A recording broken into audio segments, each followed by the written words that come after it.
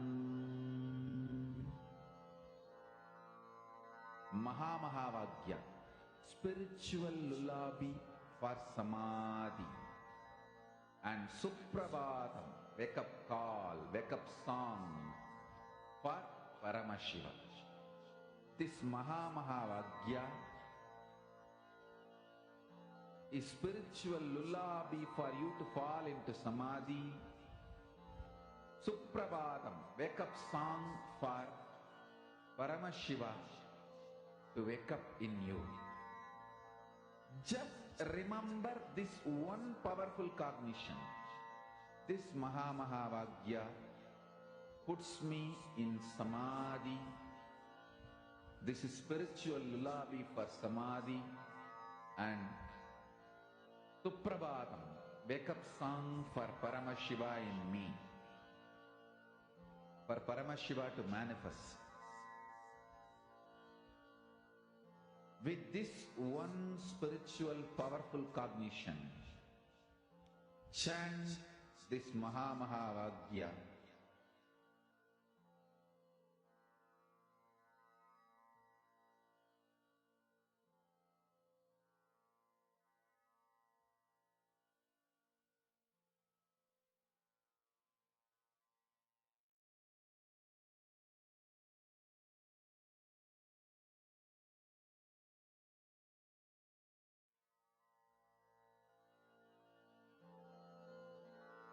Mahamahavagya, spiritual lullaby for Samadhi.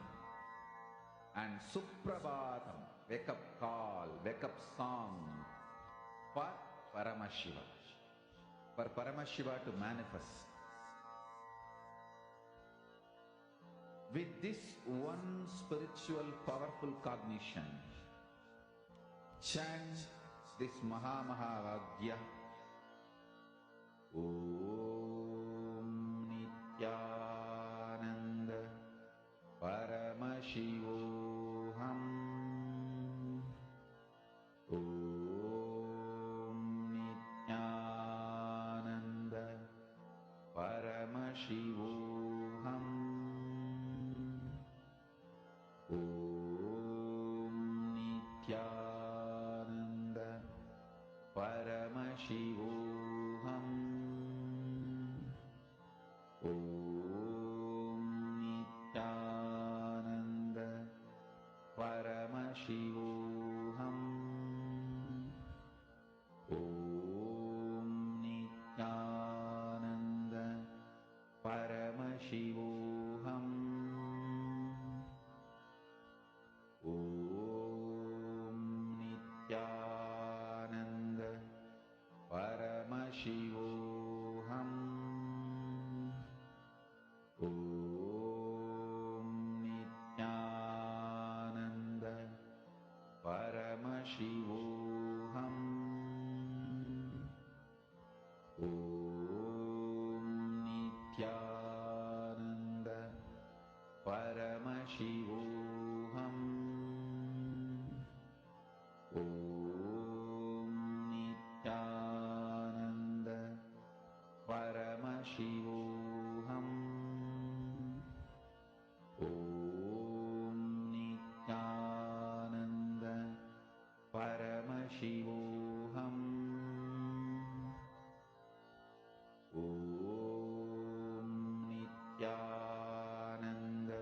Paramashivoham. Om Nithyananda Paramashivoham. Om Nithyananda Paramashivoham. Om Nithyananda Paramashivoham. Om Nithyananda Paramashivoham. Om Nithyananda Paramashivoham.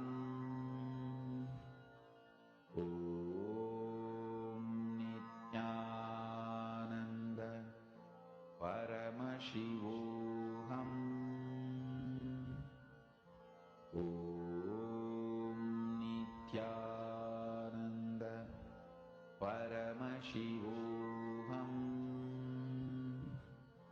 Om Nithyananda Nithyanandam, we apologize for the technical glitch. We apologize to all the participants for the technical glitch. Hope all of you are able to see us and hear us now.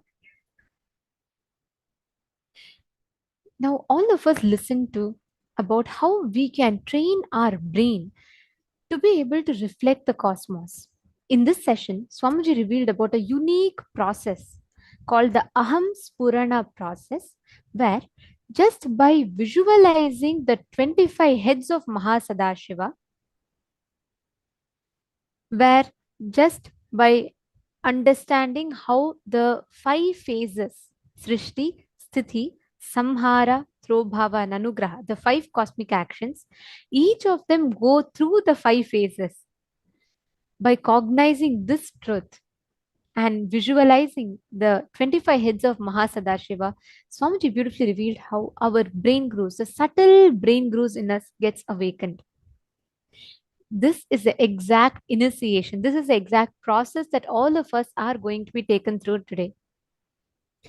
Every one of us that are sitting here, during the Aham Spurana process, Swamiji will be taking all of us through a very unique, powerful initiation process where by digesting, by cognizing, visualizing these truths, cognizing Mahasadashiva's form with 25 heads, 50 hands, 75 eyes, we will start grasping, absorbing, and manifesting that exact same space and state in us.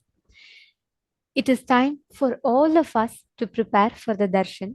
We request all the participants of Paramashivoham level 1, level 2, and level 3 to please come and be seated in front of the camera.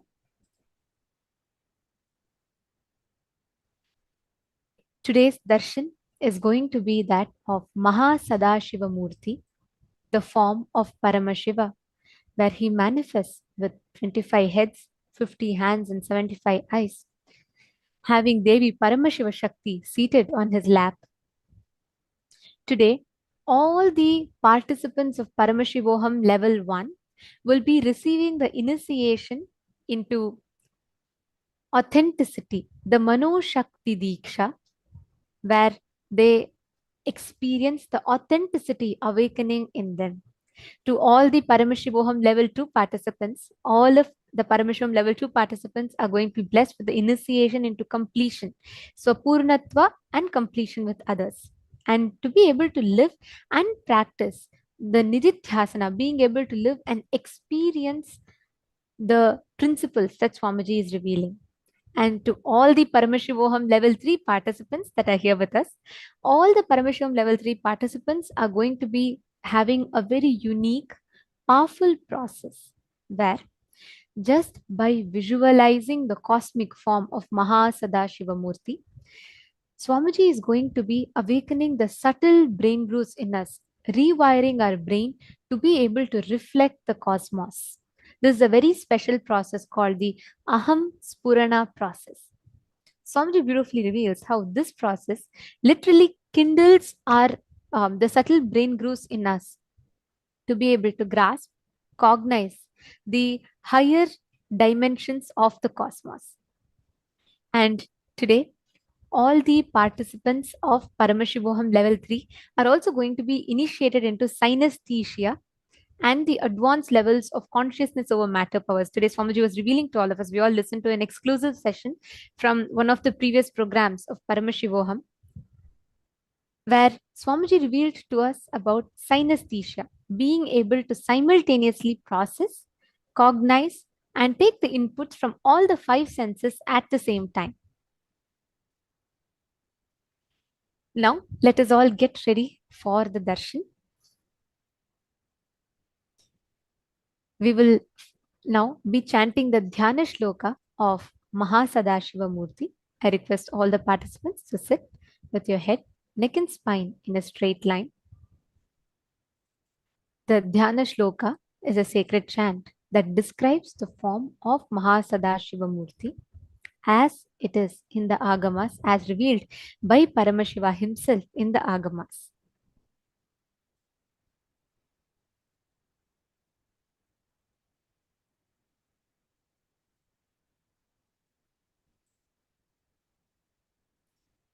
I request all the participants to please settle down.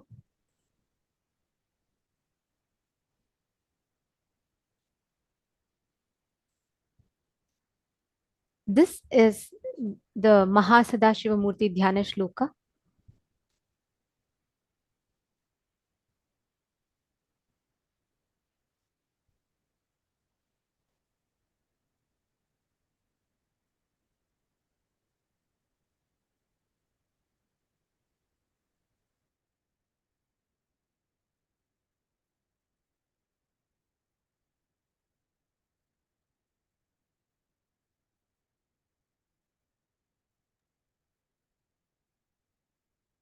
अनं शृणुतः ब्राह्मणा सर्वे गुह्याद् गुह्यतरं परम् अस्ति मेलोरुधद्भागे महान् कैलासपर्वतः साम्बस्य सगुणस्यायं सभक्तस्येन्दुमौलिनः संवासो योजनानां च 20,000,000 औन्नत्यमेतद्विगुणमस्य ज्ञेयं द्विजोत्तमाः नवरत्नमयं तस्य मध्ये शिखरमुत्तमं तत्रालयो महेशस्य नानारत्नविचित्रतः प्राकारगोपुराट्टाल वलभिर्विराजितः तथा सिंहासने तत्र महाशम्भुः सदाशिवः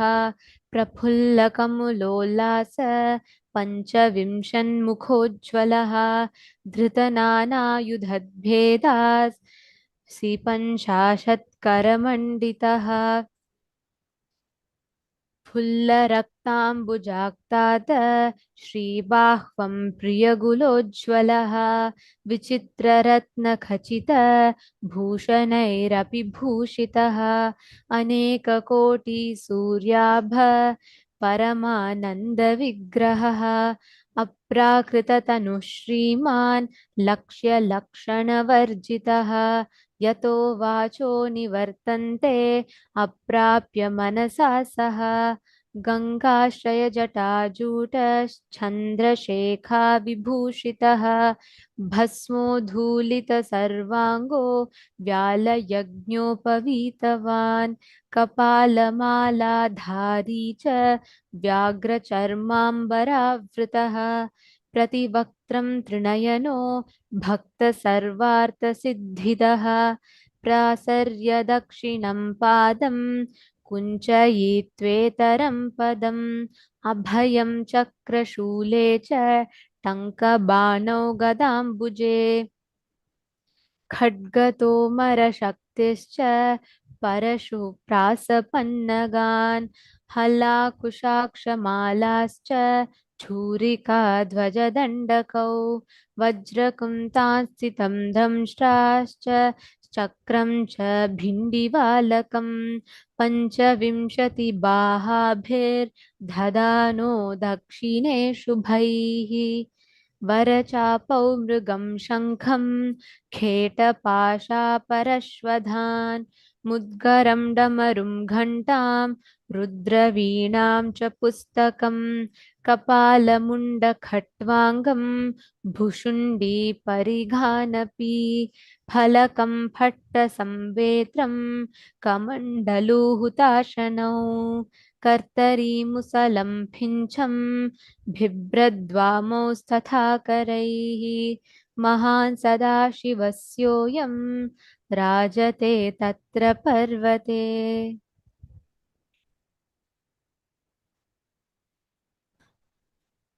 This is the beautiful form of Mahasadashiva Murti that all of us are going to be having the darshan of today. The very powerful darshan where literally all of us, especially the participants of Paramashivoham level 3, who have learnt about how the brain works, how the wiring of brain happens and how the rewiring of the brains actually happen. Because today, this is exactly the initiation Swamiji is going to be giving to all of us.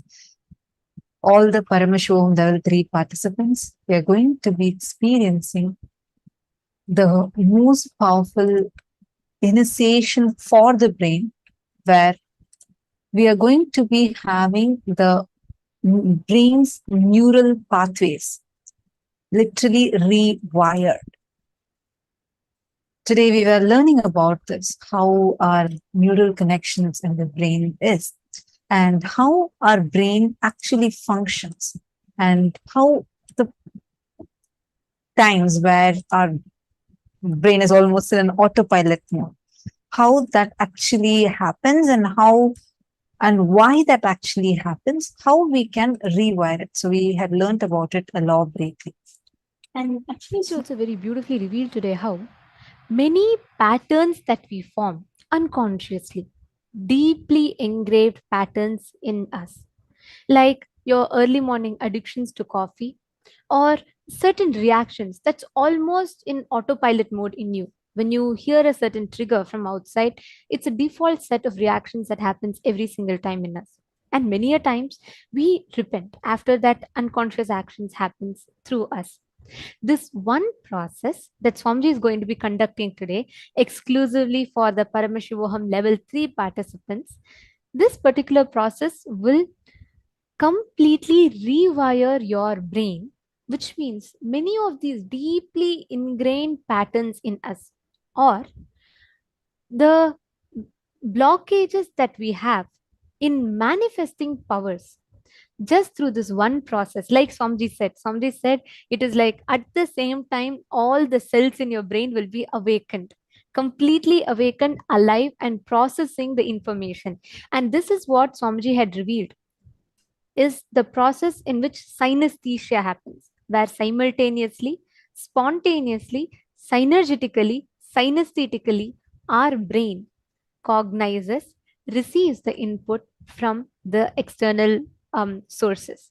So, through this one process, Swamiji will literally be clearing all the obstacles, all the patterns that are ingrained in your brain, and rewiring each of our brain to reflect the cosmos. now let's take a moment. Just revisit your day. If you see all these routine activities happens almost like in an autopilot mode. You woke up from the same side of the bed as you did yesterday, day before yesterday, or a year prior to that.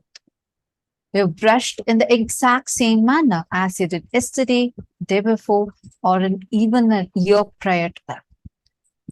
Even the way your emotions are, you react almost in the exact same manner. You're happy, you're sad, you're angry, almost in the exact same way you react over and over again and again. The secret behind this lies actually in your brain. The way how your brain is wired matters. This tiny organ that's in our body is so powerful. It almost consumes 3% of the total body's energy. And the way how it functions, the way we think, everything is based on these neural connections, how your brain, the brain cells are actually having something called as neurons, the nerve cells, which are connected in a certain manner.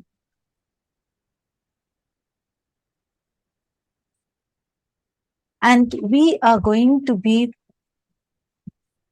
having the very powerful initiation to rewire these brain neurons, the neural pathways, which are again and again getting fired in the exact same manner. Yeah. In today's darshan, let us get ready to experience this ultimate awakening of the brain through the darshan of Mahasadashiva Murti, through the Paramavatara of Paramashiva, our beloved Swamiji. Please sit straight, with your head, neck, and spine in a straight line. Chant the Mahavakya. Om Paramashivoham. Om Nithyananda Paramashivoham. Om Nithyananda Paramashivoham.